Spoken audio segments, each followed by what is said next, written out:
Gracias. Esta mañana nos acompañan aquí en el estudio Fernando Duora, que usted lo conoce bien, analista político, y además el maestro Christopher Ballinas, académico y también un conocedor de los temas políticos.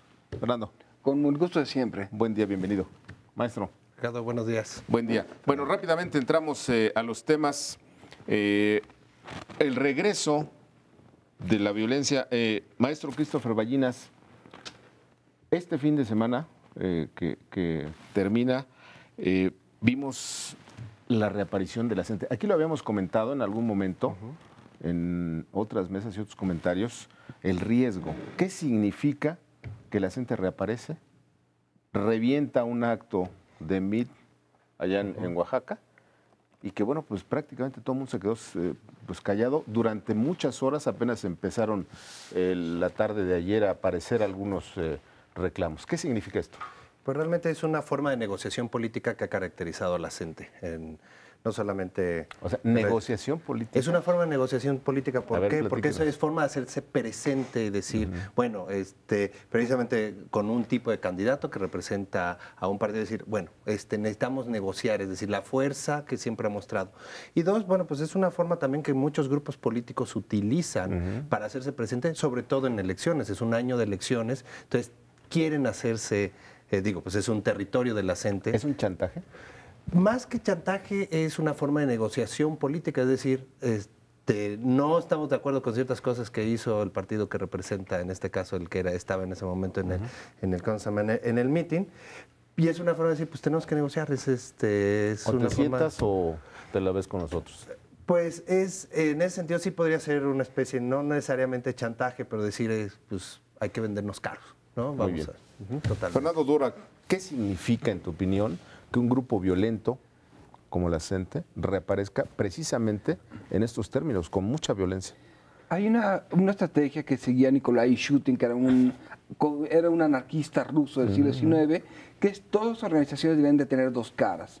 Una cara amable hacia el pueblo para reclutar gente y una cara oculta, que era la guerrilla, que era el terrorismo. Y muchas organizaciones han tenido esas dos caras. Por ejemplo, el ETA tuvo el Ribatasuna, Claro, sí, el ERI tuvo el Sinn Féin.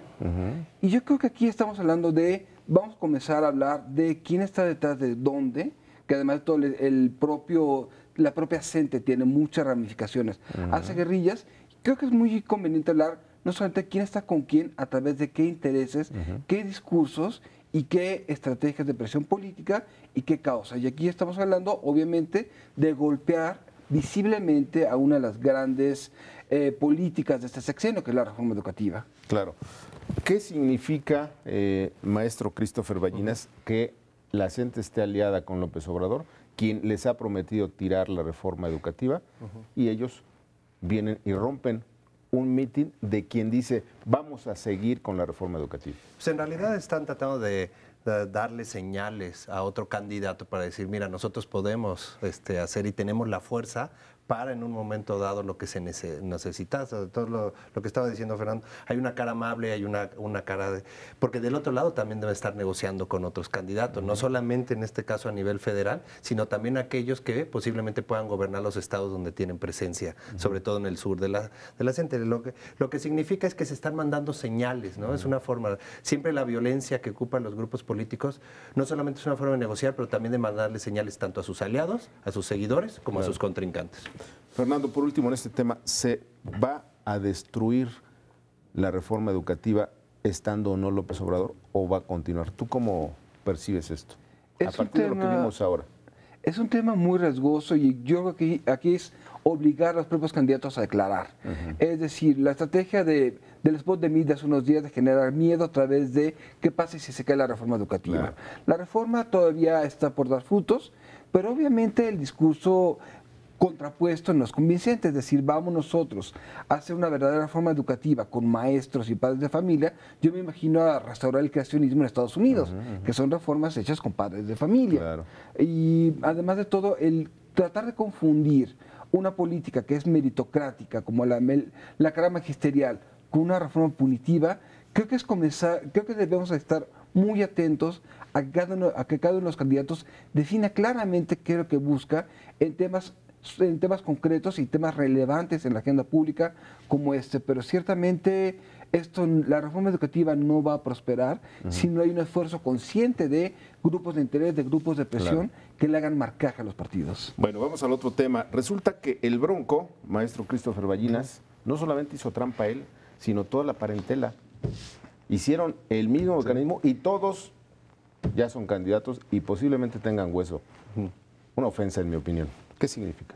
Bueno, pues el Bronco lo define completamente su nombre y aparte es un personaje muy folclórico del sistema político actual mexicano. Es una persona que, como de su nombre lo dice, pues donde no obtiene las cosas las puede arrebatar, ¿no? Pues lo dice, siempre ha sido una persona en sus propias palabras muy entrón, ¿no? Entonces y pues digo, el Bronco no está solo, hay un grupo detrás. Representa muchos caciques locales, el Bronco, ¿no? Entonces, no es de extrañar que su familia actúe de esa misma manera, no es de extrañar que familiares, amigos cercanos estén en las boletas, ocupando las mismas estrategias.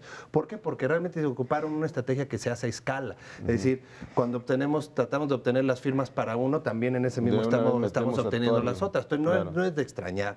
De extrañar esto. Y segundo, es parte de su estrategia. Su estrategia siempre ha sido como, mira, pues las instituciones son las que nos quieren fuera, entonces vamos a tratar de estar adentro como sea.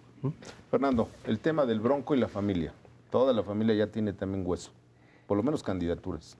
Yo no estoy en contra de que entre cualquier grupo de personas a hacer las candidaturas. Yo lo que pondría claro es dónde están los otros grupos que no quieren que ganen, dónde están los candidatos de los partidos, dónde están el PRI, el PAN, ¿dónde está el resto? Sí, claro. Contrarrestando en esas localidades. Yo, en realidad, en mi opinión, tenemos una normativa electoral sobreregulada hasta el absurdo, y yo sí defendería la libertad de que lleguen, pero sí abogaría por lo menos de que sean candidatos. O sea, Sí. ya son candidatos y bueno, si la sociedad los vota, pues El problema no son ellos, el problema es que los otros están callados. claro, ese es el problema. Tienes razón, me parece bien. Vamos al último tema, maestro Christopher Ballinas. Sí, Un nuevo alcalde pide licencia, se va como candidato para reelegirse y es asesinado en Jalisco. Sigue la violencia, se acerca a 80 el número de candidatos asesinados. Sí, de hecho, Gravísimo. si contándolos habían 79, 80, más los que puedan suceder.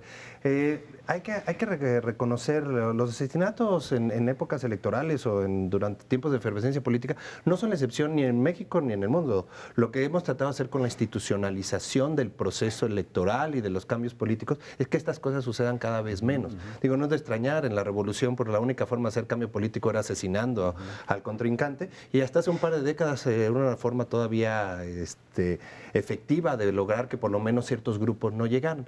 Lo que estamos viendo también es que esto sucede muy claramente a nivel local, lo cual nos dice que realmente la lucha política incluso empieza antes de las campañas. Sí, por supuesto. Y durante las campañas, cuando se eligió a tal candidato, se eligió otro candidato que no le favorece un grupo, o incluso va en contra de los intereses de un grupo, no necesariamente político, puede ser social, económico, incluso necesario, criminal, toma y decide en un momento dado asesinar a una persona. Lo que nos dice también es que asumen las consecuencias de que asesinar es un método político, por lo menos, en contra de los adversarios. Fernando, ¿hay el riesgo de que esto suba? Decía el maestro Christopher que está a nivel municipal. ¿Puede subir a nivel estatal y más arriba? Podría suceder y ya sucedió también en las elecciones antepasadas de Tamaulipas, por ejemplo, mataron a un con Torres candidato Cantú. a gobernador. Sí. Exactamente, es un riesgo latente, es un riesgo real, pero también debemos de pensar un poco. Tenemos instituciones que fueron hechas para ser débiles. No podemos tener instituciones fuertes cuando los operadores cambian obligatoriamente cada 3 o 6 años. Es decir, nosotros, más allá de lamentar estos hechos que son precisamente tristes y graves, debemos de pensar seriamente en cómo podemos fortalecer estas cosas. Y no podemos tener fortalezas si políticas de 10 años, que requieren al menos 10, 15 años, los dejamos a personas que no son capaces de dar seguimiento. Fernando, te agradezco. Encantado. Maestro Christopher, gracias. Un placer, como siempre. ¿Qué le parece? Buen debate esta mañana. Mire, antes de ir a la entrevista con nuestro invitado, por cierto, hoy un invitado de lujo, vamos al clima electoral con Diego Landín. Acuérdese, también hay elecciones en otros estados.